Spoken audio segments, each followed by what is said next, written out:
नहमदुहु व नुसल्ली अला रसूलिहिल करीम अम्मा बाद फ़अऊज़ु बिल्लाहि मिनश शैतानिर रजीम बिस्मिल्लाहिर रहमानिर रहीम। अज़ीज़ दोस्तों, अस्सलामु अलैकुम व रहमतुल्लाहि व बरकातुहू।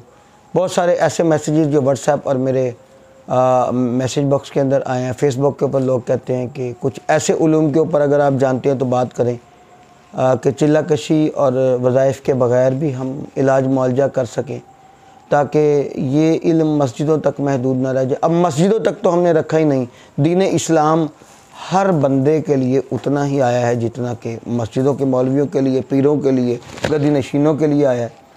तो उलूम के ऊपर दस्तरस आपको हासिल करना चाहिए, कुरान से हम लोगों को वाबस्तगी इख्तियार करनी चाहिए। बरकैफ इस लंबी चौड़ी बात के ऊपर हम नहीं जाते, मस्जिदों में तो कभी भी हमने इल्म को महदूद नहीं रखा। अब हमारे ये चैनल गवाह है कि इतनी लंबी और इतनी मुफस्सल बहस हुई कई उलूम के ऊपर, कुरानी अमलियात के ऊपर बड़े सारे हमने अमल दिए। तो इस चीज़ को लेके मावराई उलूम के ऊपर बात करने के लिए आज मैंने कोई अपना ये 20 साल पहले वाला ये रजिस्टर उठाया जो मेरे मावराई उलूम सीखने के वक़्त का है। इसके ऊपर हम बात करेंगे। तो रैकी है, एनर्जी हीलिंग में आती है। अब कॉस्मिक एनर्जी से हम स्पिरिचुअल हीलिंग करते हैं, रैकी है, और भी रैकी की बहुत सारी किस्में हैं, उनके ऊपर भी हम बात करेंगे। लेकिन आज जो मौजू चुना है वो है कलर थेरेपी, रंगों के ज़रिए इलाज करना। तो मेरे भाई, जिस तरह से अब ये एलोपैथी है, होम्योपैथी है, आयुर्वेद है, तिब्ब नबवी है, थ्रेड थेरेपी है, धागा लपेट दिया जाता है, मैग्नेट थेरेपी है, अब जिस तरह सुजोक है, एक्यूपंक्चर है, इस तरह अब कलर थेरेपी भी एक बाकायदा तौर पर थेरेपी है। इसके ऊपर हम बात करते हैं। तो अब मैं अपने इस लैपटॉप और इस रजिस्टर की मदद से, जो मैंने अब देखे ना कि बहुत सारी चीज़ें ऐसी होती हैं जो इंसान को याद नहीं रहती, उसकी प्रैक्टिस में होती हैं। अब हमारी प्रैक्टिस में तो वो चीज़ें आम है, लेकिन मकसद ये है कि अब जब किसी को समझाना है तो वो देखनी पड़ेंगी। तो उसके लिए बकाए इंसानी जिस तरह बहुत सारी चीज़ों की मोहताज रही है ना शुरू से, उस तरीके में सबसे अहम बात यह थी कि जब इंसानी वजूद को बीमारी लग जाए तो उसको शिफा कैसे दी जाए। लेकिन जब आप जैसे अलील हो गए, बीमार हो गया, तो उसके लिए दवा की तजवीज़ कहाँ से आए, अब दवा कहाँ से बने, वो फार्मूला कहाँ से आए, हम वो चीज़ें कहाँ से अखज़ करें, कायनात में पहला बीमार कौन था, उसको बीमारी कैसे लगी, वो कैसे शिफा पजीर हुआ, कैसे उसको अल्लाह रब्बुल करीम ने शिफा अता फरमाई।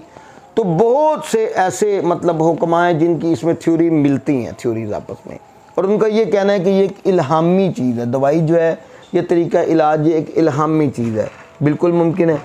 अब इसमें मैं अगर बात कर तो ये बुकरात और जालिनूस, इनका ये कहना है कि ये फ़न इल्हामी फ़न है, और इसमें अबू जाबर मगरबी एक दानिश्वर गुजरे हैं, और इसके तरह के और भी बहुत सारे दूसरे दानिश्वर थे जिन्होंने मिलजुल के एक मफरूज़ा ये कायम किया कि इसका बुनियाद जो है वो वही है, यानी वही से ये दवाइयाँ आई हैं। मुमकिन है अब उन लोगों का एक मफरूज़ा था, हिकमत में मफरूज़े बनते हैं, उनके ऊपर नज़रियात आती हैं, उनके ऊपर बहस आती है, कई कुछ होता है तिब के अंदर, नए नए मफरूज़े आते हैं, नई नई टेक्निक्स आती हैं, उनके ऊपर काम होता है।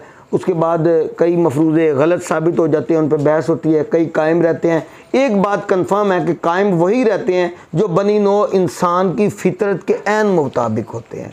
तो हज़रत शीश अलैहिस्सलाम, हज़रत इदरीस अलैहिस्सलाम, हज़रत मूसा अलैहिस्सलाम, हज़रत ईसा अलैहिस्सलाम, इन तमाम अम्बिया कराम के दौर के अंदर दवाई मौजूद थी, तिब मौजूद थी, बहुत सारे और भी तरीक़ा इलाज मौजूद थे। जब हुज़ूर नबी अलैहिस्सलाम ने ऐलान नबूवत फरमाया तब दवाई का वजूद था, और आज तक वो मौजूद है। मेरे नबी सल्लल्लाहु अलैहि वसल्लम के जो तिब्ब नबवी है वो एक पूरा चैप्टर अलग है। हुज़ूर अलैहिस्सलाम की तिब से ज़्यादा अफजल तो कोई भी नहीं हो सकता, ये हमारा मुसलमानों का ईमान है। ये बात तो कंफर्म है कि जब इंसानी वजूद को बीमारी लगती है तो उस बीमारी के इलाज के लिए हमें दवाई की तरफ रुजू करना पड़ता है। अब दवाई हो गई, इंजेक्शन भी उसी में आते हैं, और ये मुख्तलिफ ये दम और ये अमलियात, एक मेरी वीडियो आई थी कि अमलियात का फ़न इतना पुराना है कि जब से ये बनी नौ इंसान ने हरूफ भी ना सीखे थे, हमारे इस्लाफ ने, हमारे बुज़ुर्गों ने बिल्कुल इसी तरीके से रंगों और रोशनियों पे बहुत काम किया है, और उस काम के लिए उन्होंने इतनी मेहनतें की हैं कि जिसका कोई मतलब है कि जोड़ ही नहीं, कोई मेल ही नहीं दे सकता, यानी कि उनका कोई उनका नेमल बदल उनको नहीं दे सकता। इतनी उन्होंने मेहनतें की हैं। वो लोग बाबुल गए, वो लोग मिस्र गए, वो यूनान गए, वो ईरान गए, उन्होंने मतलब है कि चाइना से मतलब आके कई चीज़ें देखी, और इस चीज़ को देखते हुए अब हम अगर देखें तो अहले यूनान, अहले बाबुल जो थे वो लोग अपने घरों को सेहन बनाया करते थे, सेहन बनाया करते थे, और अपने घरों की खिड़कियों को वो रंगीन शीशों से और रंगीन चीज़ों से रास्ता किया करते थे। किस लिए? कि रोशनियाँ अंदर आएँ। सूरज जो है ना, ये बहुत सी तरह की कुव्वतों का अल्लाह रब्बुल करीम ने एक ख़जाना बना रखा है। अगर हम देखें तो पुराने लोग गिरजा घरों में जाके बैठा करते थे, उनको शिफा हो जाया करती थी। ईसा अलैहिस्सलातु वस्सलाम से पहले 500 साल कबल जो फीसा गौरस है उसने एक मफरूज़ा दिया जिसमें ये रंगों और रोशनियों का जिक्र था। अबू अली सीना आज से 900 साल पहले वो इन चीज़ों के ऊपर बात करके गए। तो गिरजा घरों में बैठने से कैसे उनको शिफा हो जाया करती थी। गिरजा घरों की खिड़कियों में कहीं पीला रंग लगा है, कहीं लाल रंग का शीशा लगा है, कहाँ अर्गवानी रंग का लगा है, कहीं कुछ लगा है, कहीं कुछ लगा है। तो इन चीज़ों से क्या होता था, उन लोगों को शिफा हो जाती थी। तो सूरज की जो रोशनी है भाई, ये हमारे वजूद में एक पावर जनरेटर की तरह काम करती है। अब रंगों के साथ, रोशनियों के साथ क्या इम्तिजाज है, हमारी बॉडी भी, हमारी ये कायनात भी रंगों का ही एक मजमूआ है। हम अगर इसमें ये तवज्जो करें कि सूरज, इसकी रोशनी बिल वास्ता या बिला वास्ता हर तरीके से हमारी खुराक के अंदर इंटरफेयर लाजमी करती है। हमारी खुराक मुख्तलिफ़ रंगों से मिली है, मतलब रंगीन चीज़ें हैं उसके अंदर भी। अब अगर सूरज की रोशनी को रोक दिया जाए तो दरख्त सूख जाएंगे, सब्ज़ा ख़त्म हो जाएगा, इंसानों की हालतें क्या हो जाएंगी। तो मेरे दोस्तों, अब मैं अर्ज़ करता चलूँ बीमारियों की तरफ। बीमारियाँ दो तरह से लाहक होती हैं। एक वो बीमारियाँ होती हैं जो छोटे छोटे घरों में रहने से इंसान को लाहक हो जाती हैं। तंग अंधेरे घरों में रहने से उसकी तबीयत में उलझनें आ जाती हैं और कई किस्म की बीमारियां लग जाती हैं क्योंकि वो रोशनी से दूर रहता है। और दूसरा मामला वो बीमारियां जो शक, बेयकीनी और वसवसों के ज़रिए मतलब लग जाती है।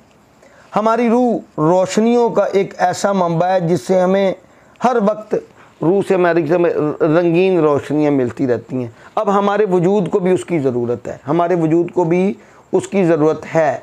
अब ये रंग का ये जो एक फ़लसफ़ा है कि रंग के साथ इलाज करना, तो जिस तरह हम सिलसिला लिए नक्शबंदिया शरीफ के अंदर चलते हैं तो कालबिया का जब मुराकबा आता है तो उसको 4 लताइफ़ तसव्वुर किया जाता है। इसमें हम 4 एक ही लताइफ़ है ना, लेकिन इसको 4 तसव्वुर करते हैं। वो कैसे? जिसमें अब चारों अनासिर पूरे होते हैं, आब, खाक, आतिश, बाद। इस तरह अब ये रंगों का भी मामला है। हमारे औरा के अंदर मुख्तलिफ़ रंग है। जब कोई आमिल दुआ पढ़ता है तो वो दुआ, उसका हिसार उसके औरा के अंदर इंस्टॉल हो जाती है। अब हमारा जो औरा है ये भी रंगों का ही एक मजमूआ है। कलर थेरेपी के अंदर सबसे पहले ये चीज़ आती है हमें कि जब हम लोग ये चीज़ देखते हैं ना कि हमारी बॉडी के अंदर ऑरा रीडिंग करके ऑरा रीडर्स देखते हैं कि इस चीज़ की कमी है, फिर उसके ऊपर वो काम करते हैं। जिस तरह मेरे लताइफ़ का मतलब मामले ख़राब हो जाएंगे तो उससे मेरी रूह को बीमारियां लग जाएंगी। इस तरह एनर्जी चैनल्स होते हैं बाकायदा इंसान की बॉडी में। वो एनर्जी चैनल्स क्या होते हैं, कहाँ होते हैं, जी हम रैकी और एनर्जी हीलिंग के अंदर डिस्कस करेंगे इनको भी। तो उन एनर्जी चैनल्स का ताल्लुक भी डायरेक्ट कलर्स के साथ होता है। उनके कलर्स जब बैलेंस हो जाते हैं तो इंसान शिफायाब हो जाता है। मेरे ख्याल में आज के लिए इतना ही काफ़ी है। अगली वीडियो के अंदर इंशाल्लाह हम बीमारियों और रंगों का जिक्र करेंगे। व आखिर दावाना अनिल हम्दुलिल्लाहि रब्बिल आलमीन।